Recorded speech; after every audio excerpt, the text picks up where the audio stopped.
کسی زمانے میں بغداد میں جنید نامی ایک پہلوان رہا کرتا تھا۔ پورے بغداد میں اس پہلوان کے مقابلے کا کوئی بھی نہیں تھا۔ بڑے سے بڑا پہلوان بھی اس کے سامنے زیر تھا۔ کیا مجال کہ کوئی اس کے سامنے نظر ملا سکے۔ یہی وجہ تھی کہ شاہی دربار میں اس کو بڑی عزت کی نگاہ سے دیکھا جاتا تھا اور بادشاہ کی نظر میں اس کا خاص مقام تھا۔ ایک دن جنید پہلوان بادشاہ کے دربار میں اراکین سلطنت کے ہمراہ بیٹھا ہوا تھا کہ شاہی محل کے صدر دروازے پر کسی نے دستک دی۔ خادم نے آ کر بادشاہ کو بتایا کہ ایک کمزور اور ناتواں شخص دروازے پر کھڑا ہے جس کا بوسیدہ لباس ہے۔ کمزوری کا یہ عالم ہے کہ زمین پر کھڑا ہونا مشکل ہو رہا ہے۔ اس نے پیغام بھیجا ہے کہ جنید کو میرا پیغام پہنچا دو کہ وہ کشتی میں میرا چیلنج قبول کر لے۔ بادشاہ نے حکم جاری کیا کہ اسے دربار میں پیش کرو۔ اجنبی ڈگمگاتے پیروں سے دربار میں حاضر ہوا۔ وزیر نے اجنبی سے پوچھا، تم کیا چاہتے ہو؟ اجنبی نے جواب دیا کہ میں جنید پہلوان سے کشتی لڑنا چاہتا ہوں۔ وزیر نے کہا، چھوٹا منہ، بڑی بات نہ کرو۔ کیا تمہیں معلوم نہیں کہ جنید کا نام سن کر بڑے بڑے پہلوانوں کو پسینہ آ جاتا ہے؟ پورے شہر میں اس کے مقابلے کا کوئی نہیں، اور تم جیسے کمزور شخص کا جنید سے کشتی لڑنا تمہاری ہلاکت کا سبب بھی ہو سکتا ہے۔ اجنبی نے کہا کہ جنید پہلوان کی شہرت ہی مجھے کھینچ کر لائی ہے، اور میں آپ پر یہ ثابت کر کے دکھاؤں گا کہ جنید کو شکست دینا ممکن ہے۔ میں اپنا انجام جانتا ہوں، آپ اس بحث میں نہ پڑیں، بلکہ میرے چیلنج کو قبول کیا جائے۔ یہ تو آنے والا وقت بتائے گا کہ شکست کس کا مقدر بنتی ہے۔ جنید پہلوان بڑی حیرت سے آنے والے اجنبی کی باتیں سن رہا تھا۔ بادشاہ نے کہا کہ اگر سمجھانے کے باوجود یہ بضد ہے تو اپنے انجام کا یہ خود ذمہ دار ہوگا، لہٰذا اس کا چیلنج قبول کر لیا جائے۔ بادشاہ کا حکم ہوا اور کچھ ہی دیر کے بعد تاریخ اور جگہ کا اعلان کر دیا گیا اور پورے بغداد میں اس چیلنج کا تہلکہ مچ گیا۔ ہر شخص کی یہ خواہش تھی کہ اس مقابلے کو دیکھے۔ تاریخ جوں جوں قریب آتی گئی، لوگوں کا اشتیاق اور بڑھتا گیا۔ ان کا اشتیاق اس وجہ سے تھا کہ آج تک انہوں نے تنکے اور پہاڑ کا مقابلہ نہیں دیکھا تھا۔ دور دراز ملکوں سے بھی سیاح یہ مقابلہ دیکھنے کے لیے آنے لگے۔ جنید کے لیے یہ مقابلہ بہت پر اسرار تھا اور اس پر ایک انجانی سی ہیبت طاری ہونے لگی۔ انسانوں کا ٹھاٹھیں مارتا سمندر شہر بغداد میں امڈ آیا۔ جنید پہلوان کی ملک گیر شہرت کسی تعارف کی محتاج نہ تھی۔ اپنے وقت کا مانا ہوا پہلوان آج ایک کمزور اور ناتواں انسان سے مقابلے کے لیے میدان میں اتر رہا تھا۔ اکھاڑے کے اطراف لاکھوں انسانوں کا ہجوم اس مقابلے کو دیکھنے آیا ہوا تھا۔ بادشاہ وقت اپنے سلطنت کے اراکین کے ہمراہ اپنی کرسیوں پر بیٹھ چکے تھے۔ جنید پہلوان بھی بادشاہ کے ہمراہ آ گیا تھا۔ سب لوگوں کی نگاہیں اس پر اسرار شخص پر لگی ہوئی تھیں جس نے جنید جیسے نامور پہلوان کو چیلنج دے کر پوری سلطنت میں تہلکہ مچا دیا تھا۔ مجموعے کو یقین نہیں آ رہا تھا کہ اجنبی مقابلے کے لیے آئے گا، پھر بھی لوگ شدت سے اس کا انتظار کرنے لگے۔ جنید پہلوان میدان میں اتر چکا تھا۔ اس کے حامی لمحہ بلمحہ نعرے لگا کر حوصلہ بلند کر رہے تھے کہ اچانک وہ اجنبی لوگوں کی صفوں کو چیرتا ہوا اکھاڑے میں پہنچ گیا۔ ہر شخص اس کمزور اور ناتواں شخص کو دیکھ کر محو حیرت پڑ گیا تھا کہ جو شخص جنید کی ایک پھونک سے اڑ جائے اس سے مقابلہ کرنا دانشمندی نہیں، لیکن اس کے باوجود سارا مجموعہ دھڑکتے دل کے ساتھ اس کشتی کو دیکھنے لگا۔ کشتی کا آغاز ہوا، دونوں آمنے سامنے ہوئے، ہاتھوں میں ہاتھ ڈالے گئے، پنجہ آزمائی شروع ہوئی۔ اس سے پہلے کہ جنید کوئی داؤ لگا کر اجنبی کو زیر کرتے، اجنبی نے آہستہ سے جنید سے کہا، اے جنید، ذرا اپنے کان میرے قریب لاؤ، میں آپ سے کچھ کہنا چاہتا ہوں۔ اجنبی کی باتیں سن کر جنید قریب ہوا اور کہا، کیا کہنا چاہتے ہو؟ اجنبی بولا، اے جنید، میں کوئی پہلوان نہیں ہوں، زمانے کا ستایا ہوا ہوں، میں آل رسول صلی اللہ علیہ وآلہ وسلم ہوں، سید گھرانے سے میرا تعلق ہے۔ میرا ایک چھوٹا سا کنبہ کئی ہفتوں سے فاقوں میں مبتلا جنگل میں پڑا ہوا ہے۔ چھوٹے چھوٹے بچے شدت بھوک سے بے جان ہو چکے ہیں۔ خاندانی غیرت کسی سے دستے سوال نہیں کرنے دیتی۔ सैयद जादियों के जिस्म पर कपड़े फटे हुए हैं। बड़ी मुश्किल से यहाँ तक पहुंचा हूँ।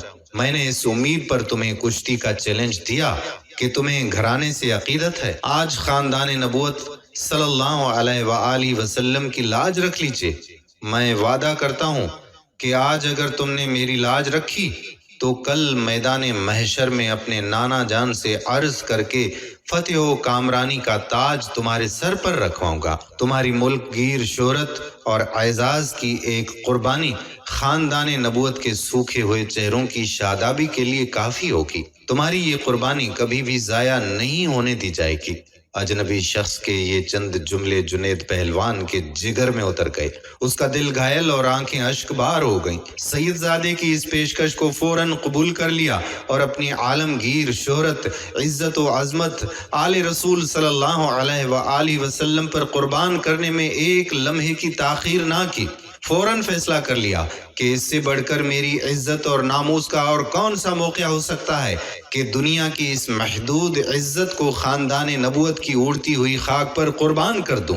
अगर सैयद घराने की मुरझाई हुई तकलीफों की शादाबी के लिए मेरे जिस्म का खून काम आ सकता है तो जिस्म का एक एक कतरा तुम्हारी खुशहाली के लिए देने के लिए तैयार हूँ। जुनैद फैसला कर चुका। उसके जिस्म की तवानाई अब सलब हो चुकी थी। अजनबी शख्स से पंजा आजमाई का ज़ाहिरी मुजाहरा शुरू कर दिया गया। कुश्ती लड़ने का अंदाज जारी था। पैंतरे बदले जा रहे थे कि अचानक जुनैद ने एक दाव लगाया। पूरा मजमुआ जुनैद के हक में नारे लगाता रहा। जोश व खरोश बढ़ता गया। जुनैद दाव के जोहर दिखाता तो मजमुआ नारों से गूंज उठा। दोनों हाथ घुतम घुता हो गए। यकायक लोगों की पलकें झुकी। धड़कते दिल के साथ आंखें खुली तो एक नाकाबिले यकीन मंजर आंखों के सामने आ गया। जुनैद चारों शाने चित पड़ा था और खानदान नबूवत का शहजादा सीने पर बैठे फतेह का परचम बुलंद कर रहा था। पूरे मजमुए पर सख्ता तारी हो चुका था। हैरत का तिलस्म टूटा और पूरे मजमुए ने सैयदजादे को गोद में उठा लिया। मैदान का फातिह लोगों के सरों पर से गुजरता था। हर तरफ इनाम व इकराम की बारिश होने लगी। खानदान नबूवत का ये शहजादा बेश बहा कीमती इनामात लेकर अपनी पनाहगाह की तरफ चल दिया। इस शिकस्त से जुनैद का वकार लोगों के दिलों से खत्म हो चुका था। हर शख्स उन्हें हिकारत की निगाह से देखने लगा। जिंदगी भर लोगों के दिलों पर सिक्का जमाने वाला आज उन्हीं लोगों के तानों को सुन रहा था। रात हो चुकी थी। लोग अपने अपने घरों को जा चुके थे। इशा की नमाज से फारिग होकर जुनैद अपने बिस्तर पर लेटा। उसके कानों में सैयदजादे के वो अल्फाज बार बार गूंजते रहे। आज मैं वादा करता हूँ अगर तुमने मेरी लाज रखी तो कल मैदान महशर में अपने नाना जान से अर्ज करके फतेह व कामरानी का ताज तुम्हारे सर पर रखवाऊंगा। जुनैद सोचता, क्या वाकई ऐसा होगा क्या? मुझे ये शरफ हासिल होगा कि हुजूर सरवरे कौनैन हजरत मोहम्मद सल्लल्लाहु अलैहि वसल्लम के हाथों से ये ताज मैं पहनूं? नहीं नहीं, मैं तो इस काबिल नहीं। लेकिन खानदान नबूवत के शहजादे ने मुझसे वादा किया है। आले रसूल का वादा गलत नहीं हो सकता। ये सोचते सोचते जुनैद नींद की आगोश में पहुंच चुका था। नींद में पहुंचते ही दुनिया के हिजाबात निगाहों के सामने से उठ चुके थे। एक हसीन ख्वाब निगाहों के सामने था। गुंबदे खिजरा का सब्ज गुंबद निगाहों के सामने जलवागर हुआ, जिससे हर समत रोशनी बिखरने लगी। एक नूरानी हस्ती जलमा फरमा हुई, जिसके हुस्नो जमाल से जुनैद की आंखें खैरा हो गईं। दिल कैफे सुरूर में डूब गया। दरो दीवार से आवाजें आने लगीं, अस्सलातु वस्सलामु अलैका या रसूल अल्लाह। जुनैद समझ गए ये तो मेरे आका हैं जिनका मैं कलमा पढ़ता हूँ। फौरन कदमों से लिपट गए। हुजूर अकरम सल्लल्लाहु अलैहि वसल्लम ने फरमाया, ऐ जुनैद उठो, कयामत से पहले अपनी किस्मत की सरफराजी का नजारा करो। नबीजादों के नामोस के लिए शिकस्त की जिल्लतों का इनाम कयामत तक कर्ज रखा नहीं जाएगा। सर उठाओ, तुम्हारे लिए फतह करामत की दस्तार लेकर आया हूँ। आज से तुम्हें इरफान व तकर्रुब के सबसे ऊंचे मकाम पर फाइज किया जाता है। तुम्हें औलिया कराम की सरवरी का एजाज मुबारक हो। इन कलमात के बाद हुजूर सरवरे कौनैन हजरत मोहम्मद मुस्तफ़ा सल्लल्लाहु अलैहि वसल्लम ने जुनैद पहलवान को सीने से लगाया और इस मौके पर हुजूर सल्लल्लाहु अलैहि वसल्लम ने हालत ख्वाब में जुनैद को क्या कुछ अता किया, इसका अंदाजा लगाना मुश्किल है। इतना अंदाजा जरूर लगाया जा सकता है कि जब जुनैद नींद से बेदार हुए तो सारी कायनात चमकते हुए आईने की तरह उनकी निगाहों में आ गई थी। हर एक के दिल जुनैद के कदमों पर निसार हो चुके थे।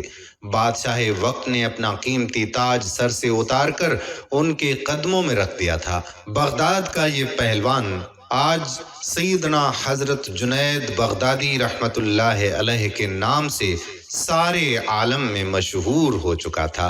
सारी कायनात के दिल उनके लिए झुक गए थे। सुबहान अल्लाह। दोस्तों, ये तारीखी वाक़या अगर तफसील से मुलाहजा करना चाहें तो किताब जुल्फ़ो इंजीर सुफ़ा नंबर 72 पढ़िए। ये तहरीर अबू मतीउल्लाह हनफी की थी जो आपकी खिदमत में पेश की गई। अगर वीडियो पसंद आई हो तो अपने दोस्तों के साथ इसे शेयर जरूर कर दें।